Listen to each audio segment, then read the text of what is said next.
Hi, Anita.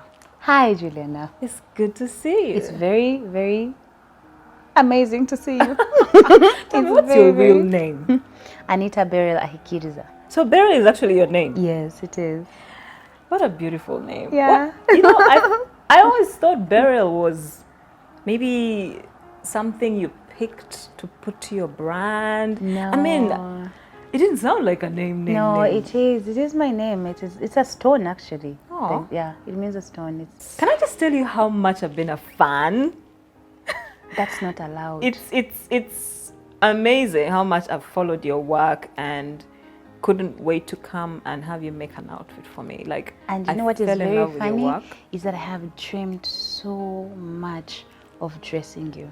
Wow. Yes. Congratulations oh my gosh. Thank on you your so much. success. I have dreamt of this for so long. I have loved you from when I was so little. Aww, and I have dreamt of meeting you, but I have always had a feeling that, you know, when things always happen at the right time. Yeah. I didn't know why I had never met you. Yeah. But somehow I knew that it would happen. Maybe someday. Yes. And it's so funny. Now I meet you According and to we God's connect plan. so like Yes. We like the same things. We like cake, We you love guys. tea. We love tea. Yeah. So I think we're gonna have tea and cake one of these Oh days. my goodness. For yes. sure. It's not even funny, like we must. Tell me, you've Yeah. had a very successful career in fashion. Yeah. Did you even expect for it to be like this? No. Not at all. I did not. I had no idea, and I did not even focus on it. Being very successful, I did not focus on that.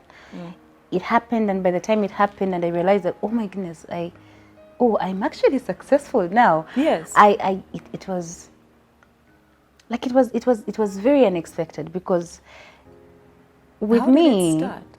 it started very, very long ago, like really long ago, and like I always say, like I also still didn't know. It's, you know, like how you know you love tea Yeah.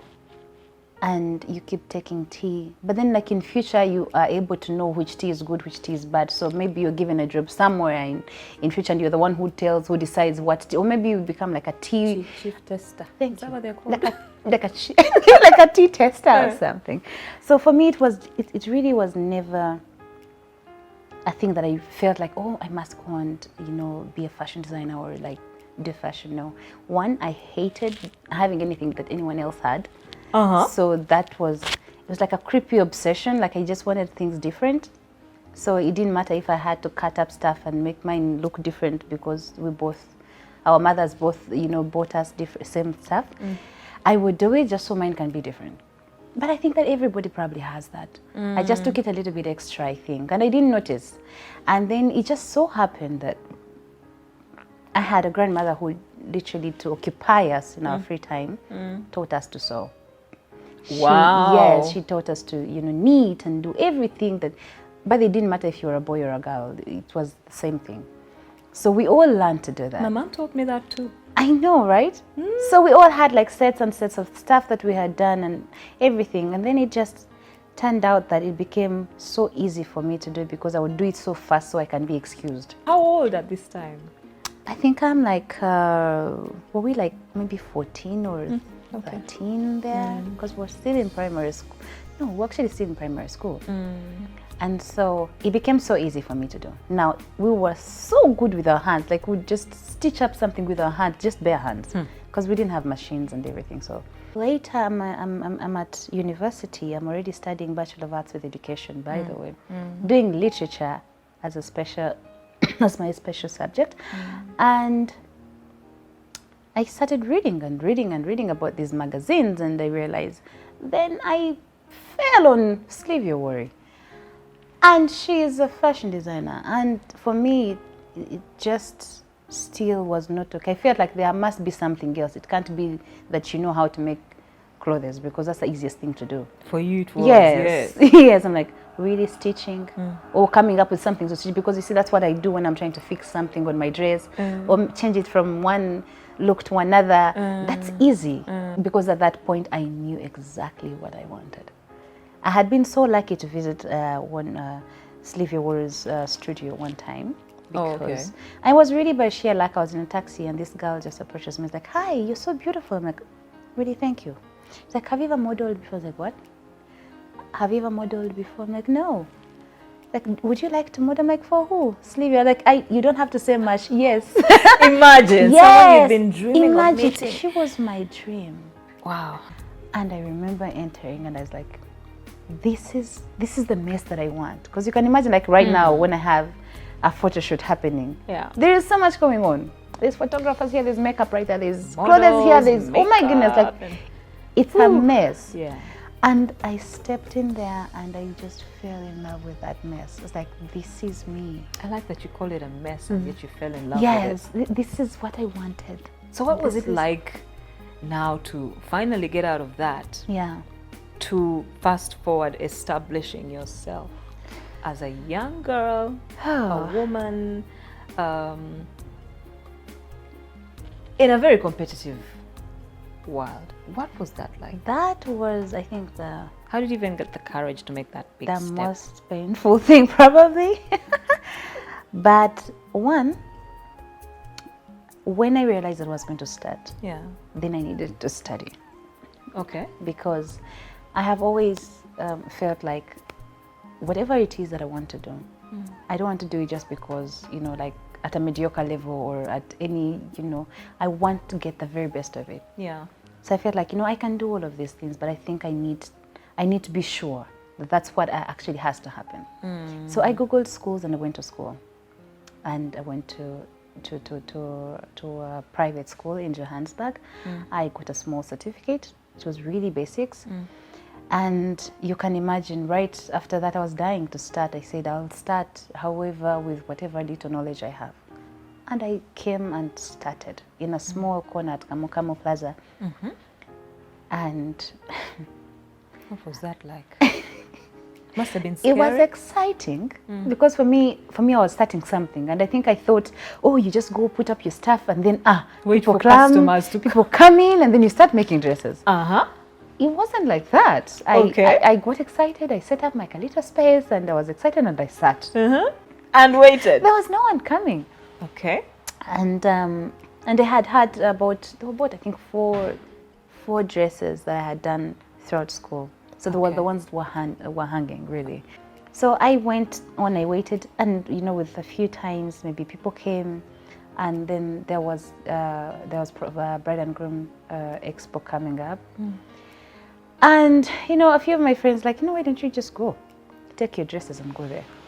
Because for you, your dresses, you have made your dresses. Other people have shops and stuff like that, but you can make your dresses. Just take them and see how the world really, if they like them or if they don't like them. Yeah. 2011, I think. I went to this expo, and the funny thing is that I just went and I had not I hadn't registered for the fashion show. Because I think I didn't even know how it worked. You didn't know how things work. And I think even if I did, I wouldn't have accepted because I felt like I had nothing to show. Yeah. So last minute, there's this girl, what's her name? This girl married to Lalani now. I know her. She was a model at that time. I know her, yes. She comes and she's like, you have nice dresses. Are we trying them on for you? I'm like, no, I'm not doing the fashion. She's like, what? Why are you not doing the show? I'm like, I know I didn't register and I don't think that my girl. She immediately went and got the girls to come and try the dresses on. She's like, we're going to make sure that you own that runway today. Wow. So the person that was producing the show was Santa Anzo.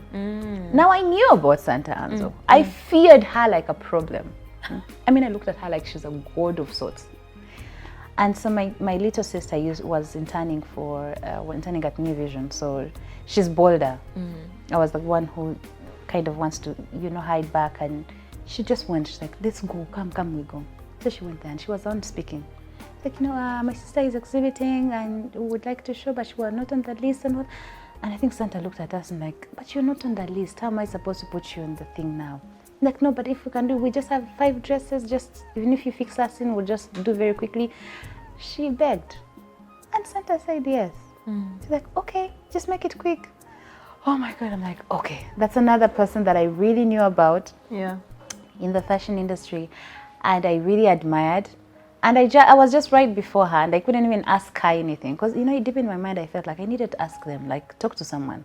ask how is it like? What's it like? Like, how can I actually work? How can I make it? Or like, how do you do what you do? But I feared them so much, so much. So I did the runway, and that was really the beginning. And so I started like that, little by little. I didn't make a dime. I didn't make a coin for I think 3 years. I struggled. Because that's what I was about to ask you.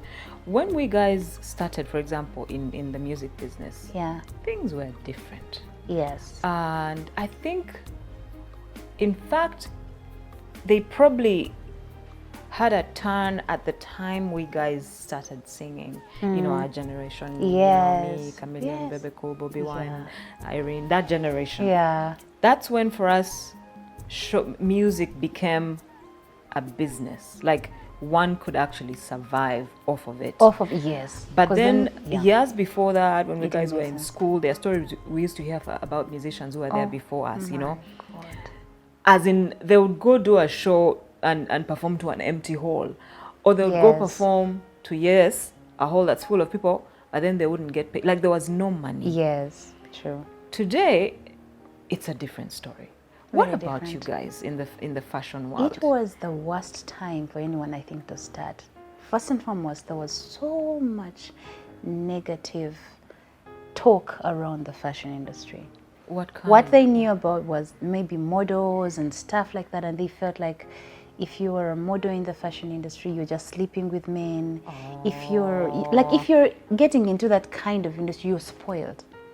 Sincerely speaking, my parents were actually worried at first. And then my father is a reverend. Oh. How that also reflected on him was, something a bit different. And then it was at a time where people were not really proud to wear Ugandan things. That's okay. Let's say you want to wear Ugandan thing. It will be a chitenge that you have done made. Yeah. Try telling a human being that you need to go to Anita and they make your wedding dress.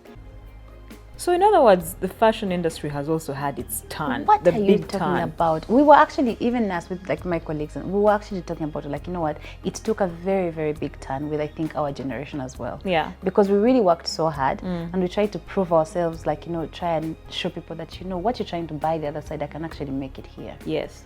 It wasn't Just as easy. good. We didn't make money at all, but we're making the money now, so that's okay. Thank God. So right now, where you are, I imagine you get, I don't know, tens of calls a day, you know, Yes, there are many. or hundreds, Not 100 though. tens. And I imagine the chaos in there as you're trying to hit the deadlines for your clients. Yes. How do you stay calm? Because I imagine that must be At this point, it's not as bad as it was. Before, you were running to get as many clients as you can, and you want to try and do the very best for everybody, and people don't give Or you are a you the chance. type, sorry to cut you short, or are you the type who takes on what you can? I can't take on what I can't. You have to be disciplined. Yes. You have to be disciplined. You have to realize that you can only do 4 dresses a week, and you will take 4 dresses a week. Yes. If you don't, you can't even make it up to here. It can't happen. So before, the problem used to be that, people didn't give you time. Someone came to you and it's a week to the event and they need a dress. They want this fabulous Now you can't dress. say no because you have nothing. Yeah. You're struggling. You want, you're trying to get the people to come. So you would find that, she has a wedding on Saturday, she's coming on Tuesday, you must give her a dress on Thursday. So it's up to you. You will sleep at work, you will wake up so early, you will make sure that on Thursday she has her dress. And that is where the pressure was. Everybody comes to me, I feel like everybody who comes to me is looking for something that has not been done. Out of this world, Yes. something different. So at that point, I'm like, okay, it's no longer the simple things, it's now the big things. So I can't rush that, like you can't rush that. When we're doing music, Yeah. I know that sometimes we have those moments or seasons where you feel like you're just blank. Like you just need to go away maybe for a month or two, get inspiration, especially my songwriters. Because I work with songwriters. Some people write their own songs. Me, I like working with songwriters to write my stuff. I believe in concentrating on my strengths and then letting my Yes. songwriters do what Yes. they know. But there are moments when you go to him and he'll be honest and tell you, I'm going through some personal things right now and I'm not in my right form of mind. If I write a song for you right now, it's not going to be what you want. I mean, Yes. one of them is Silver, and he's so passionate about Yes. music that if he's not feeling it in that moment, he's going to Yes. tell you, give me a month. When you're designing outfits, do you get those moments? Or for you, ideas just come No. flowing? Let me tell you something. Sometimes you have a pile of client lists because Yeah. what happens is when I meet people, I don't give them the designs there and then. I meet you. I know, I take a few of the ideas that you think you want to do. You get to know the person. You get to know who they are. You get to know their kind of personality, their style, the things that they want. Then you go back now to the drawing board. You know where they're going. You know the function they have. Then you get back.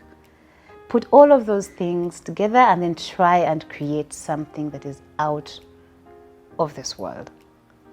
Now, sometimes I have about a line of maybe a list of about 7 different things that I need to do. There is absolutely nothing in the head. Like I'm as empty as like an empty cup. Yeah. Like there's nothing, and I try. I light candles. I try to be calm. I take my tea and I get my paper. Then I will start buying different, sketchbooks and try to get, cute pencils, thinking that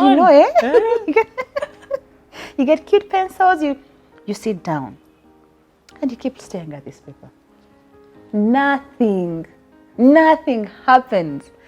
And then there is this one time you're probably playing a song or something, you get up early in the morning, get to your desk, and you have about 20 of them in, by the way, no minute. Like things are flowing. And at that time, when they flow, you need to sit down and actually do it. Before you forget. If you don't do it, you forget. And even later, it will be something different. Yeah. Because it will be, I think, affected by whatever it is, but it will be something very, very different. So yes, sometimes you blank. Sometimes you don't have anything in your head. And you can't, even if you tried, you can't. You can't force it. You can't force it. It just comes in that naturally. creative process is Yes, and interesting. sometimes even what you're going to do doesn't come until the very time that you're going to do it. We have a weakness sometimes. Yeah. We who want you to make outfits for us. Yes. I come to you and tell you, I want a dress that looks like this, that's tight here, and in the waist like this. Yeah. But then, because I like the design, does not mean that design is going to look nice on me. It never works. What do you do with such a... No, do you I tell them? Yes. Or do you make... No, I tell you there and then, because for me and I don't even think about telling you, it just happens. That's why I think a lot of people usually find me too upfront and too open, and probably I don't know whether they take it offensively or something. Yeah. But I don't have to think about something. When I see something, it's wrong. Exactly. Like it's right, wrong. Like I'm just looking at it, by the time I even think of telling it, I've already said it. Like I don't even have to think about, how do I tell her? No, I'll just look at him like, no, this won't work for you. It will not work because look, this will fit very poorly because you have a wide hip. The person that is wearing this has a flat, those skinny girls and big functions and stuff. When this person is wearing, yes, they will, throw a bit of shade on her. Like, they'll be like, oh, she was. But then the moment she says, no, I'm wearing Anita Beryl, whoa, everything now turns to you. Which is why I wanted to ask you, do you feel the pressure when people Are are walking the red carpet me? in your outfits? Yes. Do you feel the pressure? Yes. Most of the times you have, my girls are right there to make sure she's walking well, to make sure nothing gets out of shape, to make sure, my goodness, She doesn't trip over the dress. She doesn't trip. Man, it's just that the pressure is just too much. And then you know that the next day, social media, They will have you. There's these different pages on social media that are so much into fashion. Yes. The one I really know is Fresh Peaches. The Fresh Peaches, you know? Yes. Do you worry about the next morning after, like, the night after the red carpet? Yes. You know your outfits are going to be plastered on social media. The next day you don't want to go there, and I don't go there. Everyone has an opinion. Let me tell you something. I don't go there. I don't go to that page. the next day. And you'll be seeing the tags, you'll be seeing the what. You don't They go actually there. tag you, yes. Hey, they will tag you. Yeah. But you don't go there. Like each time you see your name in fresh, you're like, oh my God, what is that I'm not looking now? there, I'm not looking there. You're like, yes. You're like, oh my God, I hope it's okay. But I hope you know that everyone loves your work. I mean, I am still so grateful, It's but that's beautiful. where the pressure is, because Yeah. when you know that people love your work, Yeah. the tension is even way higher. it's then. pressure. The It's pressure is higher. pressure. Each time you send something out, it had better be well. Otherwise, you can't let people down. Yeah. And then there are people, and actually all these groups, like for example, I know a lot of people really maybe are against the fresh pictures and stuff like that, but I really like them for one reason. They keep you on your feet. One, if they were not there, maybe we'd be relaxed. Yeah. Maybe I would know that. You need who those cares? people. You need the We need them. The constructive criticism, though. Yes. Not Yes. the petty one. Yes. So throughout especially your career, Yeah.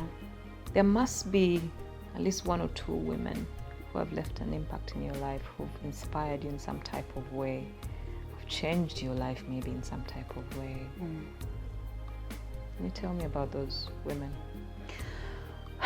Well, one would be my mother, because she probably didn't teach me fashion and design. Yeah. Gave us the basic things, but she gave me the background that I, even up to today, when I look back, I'm like, you know what? If she hadn't shaped me the way she did, I wouldn't have managed. Because I know that mothers are mothers. I know that they do their best, but she knew that there was a time I used to struggle so much with. There was this one time I was friends with Barbara, Bobby's wife. I mean, her sister is like my best friend, and I mean, she had always been like a big sister to us and stuff like that. And there's this one time Bobby was doing a video of a song and stuff like that, and she was the one, deciding who goes in there, and she's the one who actually called me, like, no, come and do this video for Bobby Wine and stuff like that. And I came and I did it, and for some reason I really wanted to do it. I was happy with it, and I mean, I knew it was Bobby. She would never let me go indecent or anything. There was nothing that was going to happen to me. But I remember that after that, there was so much going on. So people who didn't know what had happened thought that I was dating Bobby Wine. Yes. And so there was just very funny things going on. And I'm like, Lord. Yeah. It was not such a bad thing. I just appeared in this video. I really liked it though. And it was nice for me to see what happens in these things. And I had always wondered, actually, like, how do they even do these things? How do they actually do this? Yeah. And I mean, we had done a lot of, and actually because we had done a lot of music class, and I mean, music in school. Yeah. We're very active in all these acting and stuff like that. And so I think it was also like really natural for her to decide, you know what, you come and do this, because you can act actually. And there was so much going on, and at that point I felt like, you know what, I would rather die. I was still at campus. Wow. And my mom was just, and you can imagine having that kind of, things going around back to your dad, because they made sure they sent him stuff for him to see. Red Pepper gets out with this, and they, send him the same things. Yeah, yeah. To date, he actually goes like, oh, so why are they not sending the good things now? Because you see, and so my mom sat me down and said, you know what? Everybody will do what they want to do. Everybody will say what they want to say. I can wake up in the morning and cook something. It's what I have decided. It's what I have wanted to say. Yeah. She told me, just make peace with that. Like, the only one thing you should never do, don't ever give them proof. Let everybody talk, but do not ever give them proof of what they're talking about. Because if they say you're drunk, but you're not even taking the alcohol, how are they going to prove it? If they have said you've done this wrong, make sure that you have not done it wrong. Then what you do is pray, because God will take away all those things. Mother's always. And so she said, if you actually do it, it will mean that you're guilty. Yeah. It will mean that they are right. Yes.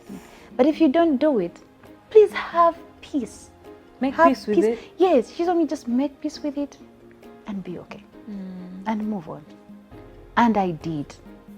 And I did. And, you know, they would say things and they would, and I'm like, ah.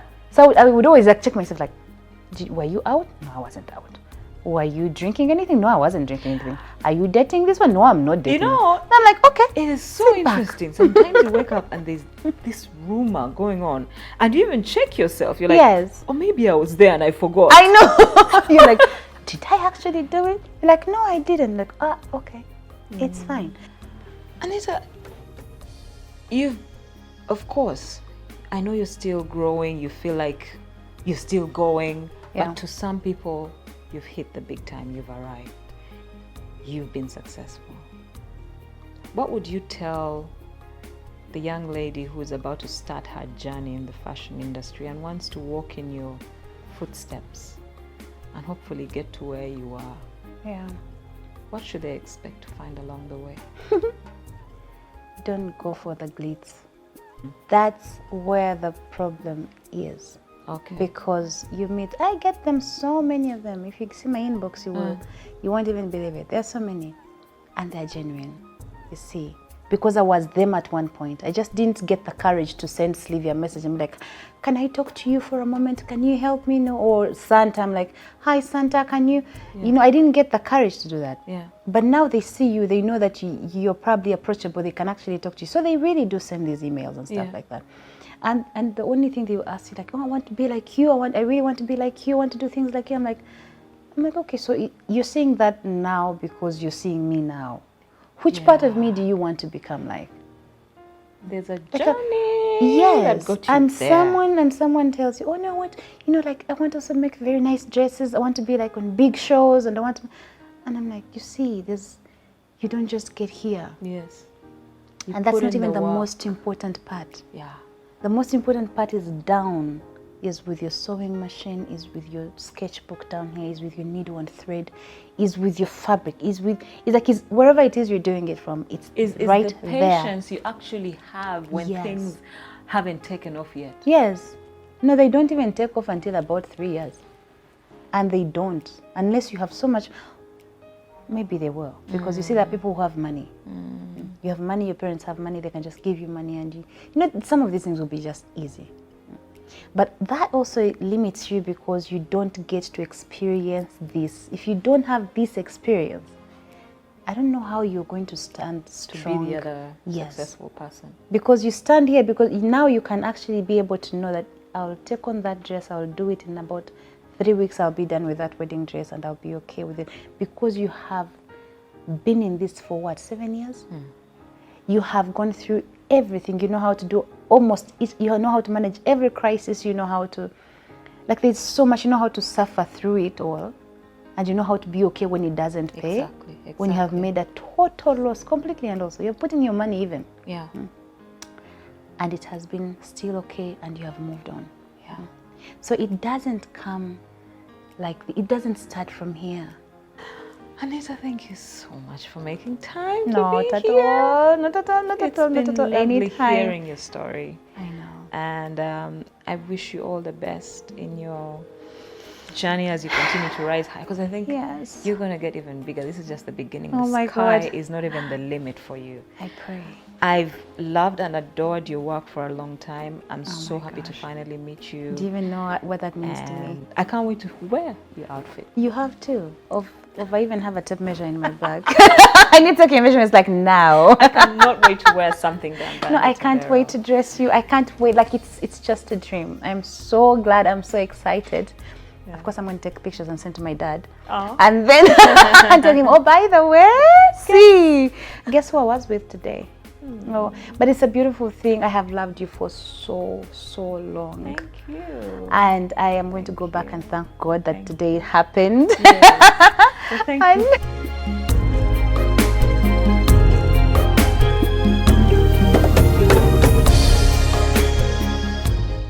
Jungle Studio. I was like, oh, okay. I thought I was, going to back him up like normally. I used to back a few of his songs. So on reaching there, he had a track. And I was like, you're going to sing? I was like, backing you up? No, it's going to be my song. You and me. I was like, no. I got all excited. And